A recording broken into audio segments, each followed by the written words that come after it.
দর্শক স্বাগত জানাচ্ছি যমুনা টেলিভিশনের নিয়মিত আয়োজন প্রবাসী বাংলাদেশে। বিশ্বের বিভিন্ন প্রান্তে থাকা প্রবাসীদের খবরাখবর নিয়ে আপনাদের সাথে আছি রিশান মাহমুদ।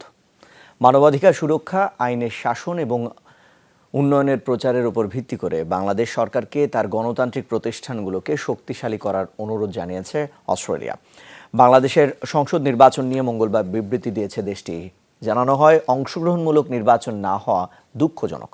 এছাড়া নির্বাচনের আগে ঘটে যাওয়া সহিংসতা এবং রাজনৈতিক বিরোধী সদস্যদের গ্রেফতারের বিষয়ে উদ্বেগ প্রকাশ করেছে দেশটি।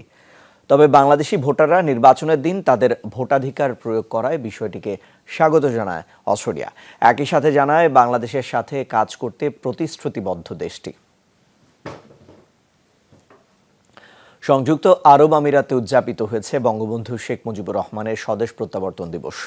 বাংলাদেশ দূতাবাস, আবুধাবি এবং কনসুলেট জেনারেল দুবাই ও উত্তর আমিরাতের উদ্যোগে অনুষ্ঠিত হয় আলোচনা সভা। বঙ্গবন্ধুর প্রতিকৃতিতে পুষ্পস্তবক অর্পণের মধ্য দিয়ে শুরু হয় অনুষ্ঠান।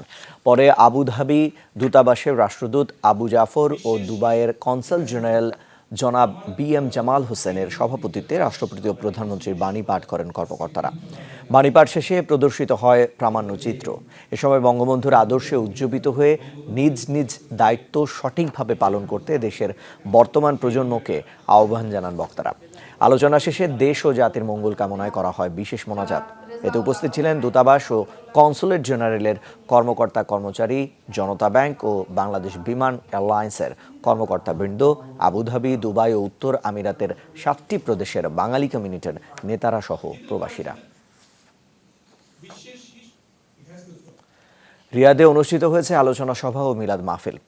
জাকের পার্টির চেয়ারম্যান মোস্তফা আমির ফয়সল এর জন্মদিন উপলক্ষে করা হয় এই আয়োজন। জাকের পার্টি সৌদি আরব পূর্বাঞ্চল শাখার উদ্যোগে রিয়াদের সানাইয়া এলাকায় পার্টির অস্থায়ী কার্যালয়ে অনুষ্ঠিত হয় এই সভা ও মাহফিল।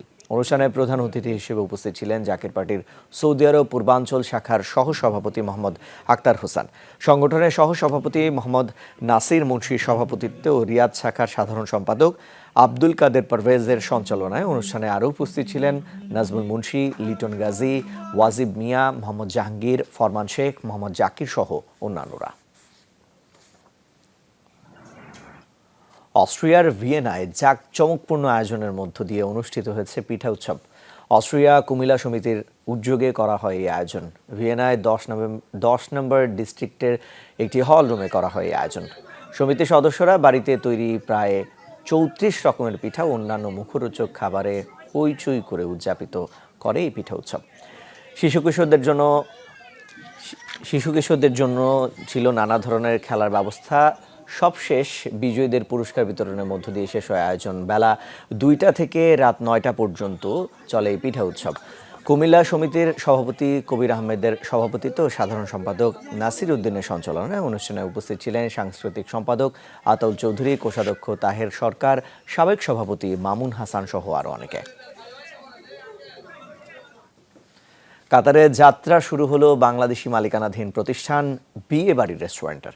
কাতারে বাংলাদেশি অধ্যুষিত এলাকা মোররা শহরে হয় এই উদ্বোধনী অনুষ্ঠান। প্রধান অতিথি ছিলেন কাতারের পৃষ্ঠপোষক আবদুল্লাহ আল সাবানি।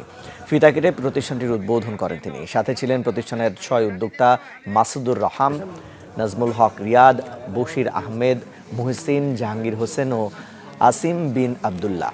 উদ্যোক্তারা জানান, তাদের রেস্তোরাঁ একই সাথে পাওয়া যাবে বাঙালি ও চাইনিজ খাবার। প্রতিষ্ঠানটিতে কাজ করবে প্রায় 1/2 শতাধিক বাংলাদেশি প্রবাসী।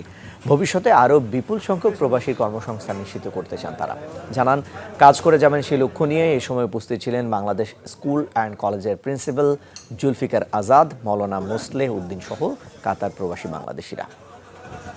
মালয়েশিয়ায় অবৈধ অভিবাসীদের বৈধতা দেওয়ার কার্যক্রম চলবে 30 জুন পর্যন্ত। এই তথ্য জানান দেশের স্বরাষ্ট্রমন্ত্রী সাইফুদ্দিন নাসুশন। জানান, RTK 2.0 কর্মসূচির অধীনে বৈধ হতে যারা নাম নিবন্ধন করেছেন তাদের যাচাইকরণ প্রক্রিয়া শেষ হবে চলতি বছরের 31 মার্চ। এরপর 30 জুনের মধ্যে ওয়ার্কফোর্স রিক্যালিব্রেশন কর্মসূচির অধীনে প্রদান করা হবে অস্থায়ী ওয়ার্ক ভিজিট পাস। গত বছরের 27 জানুয়ারি দেশটির 5টি গুরুত্বপূর্ণ খাতে শুরু হয় এই কর্মসূচির নিবন্ধন প্রক্রিয়া, যা চলে পুরো এক বছর। এই কর্মসূচিতে কতজন বাংলাদেশি আবেদন করেছেন তা জানা যায়নি। বিদেশি কর্মীর সংখ্যা বিবেচনায় মালয়েশিয়ায় দ্বিতীয় স্থানে আছে বাংলাদেশ। সম্ভাবনা আছে রিক্যালিব্রেশন প্রক্রিয়া শেষে এক ধাপ উন্নতি হয়ে প্রথম স্থানে চলে আসবে বাংলাদেশ। চলতি 2024 সালে বিশ্বে বেকারত্বের হার বাড়বে, একই সঙ্গে বাড়বে সামাজিক বৈষম্য। আন্তর্জাতিক শ্রম সংস্থা ILO প্রকাশিত বৈশ্বিক কর্মসংস্থান ও সামাজিক আভাস প্রতিবেদনে উঠে এসেছে এই কথা। জেনেভায় প্রকাশিত প্রতিবেদনে বলা হয়, বেকারত্বের হার এবং চাকরির যোগান বড় ব্যবধান রয়েছে। 2023 সালে বৈশ্বিক বেকারত্বের হার ছিল 5.1%, 2022 সালে যা ছিল 5.5%। শ্রমবাজারের দৃষ্টিভঙ্গি এবং বিশ্বব্যাপী বেকারত্ব উভয়ই খারাপ দিক যাচ্ছে। ILO বলছে, চলতি বছর অতিরিক্ত 20 লাখ কর্মী চাকরি খুঁজবে। উচ্চ এবং নিম্ন আয়ের দেশগুলোর মধ্যে উল্লেখযোগ্য বৈষম্য রয়েছে। প্রতিবেদনে আরও বলা হয়, 2020 সালের পরে দ্রুত হ্রাস পাওয়া সত্ত্বেও চরম দরিদ্র শ্রমিকের সংখ্যা 10 লাখ বেড়েছে। এদের প্রতিদিন আয় $2.15। এছাড়াও প্রতিদিন $3.65 আয় করছে এমন মডারেট দারিদ্র্যের সংখ্যা বেড়েছে 84 লাখ। জলবায়ু নয়, আগামীতে অর্থনীতির বড় সংকট হবে মূল্যস্ফীতি আর তথ্য বিভ্রাট। সতর্ক থাকতে হবে কৃত্রিম বুদ্ধিমত্তার মতো প্রযুক্তি ব্যবহার নিয়ে, তা না হলে হোঁচট খাবে উন্নয়নশীল দেশগুলো।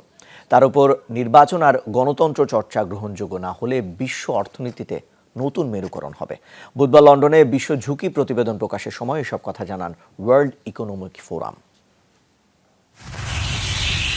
ভূ রাজনীতির উত্তেজনা আগে থেকেই জেঁকে বসেছে বিশ্ব অর্থনীতিতে। সবশেষ এর সাথে যুক্ত হয়েছে ডলার সংকট আর মূল্যস্ফীতি। উত্তেজনা সেই পারদ উস্কে দিয়েছে মধ্যপ্রাচ্যে নতুন সংঘাত। যদিও ওয়ার্ল্ড ইকোনমিক ফোরাম WEF বলছে ভিন্ন কথা। বৈশ্বিক ঝুঁকি প্রতিবেদনে প্রতি বছরই জলবায়ু পরিবর্তনকে এগিয়ে রাখে সংস্থাটি। তবে নতুন প্রতিবেদন বলছে মূল্যস্ফীতির চাপ থেকে সহসাই মুক্তি মিলবে না। বুধবার সংবাদ সম্মেলনে WEF এর ব্যবস্থাপনা পরিচালক সাদিয়া জাহিদি জানান, 2024 সালে অনেক দেশেই জাতীয় নির্বাচন হবে, ফলে অর্থনীতির কোনো সিদ্ধান্তই স্থায়ী হবে না।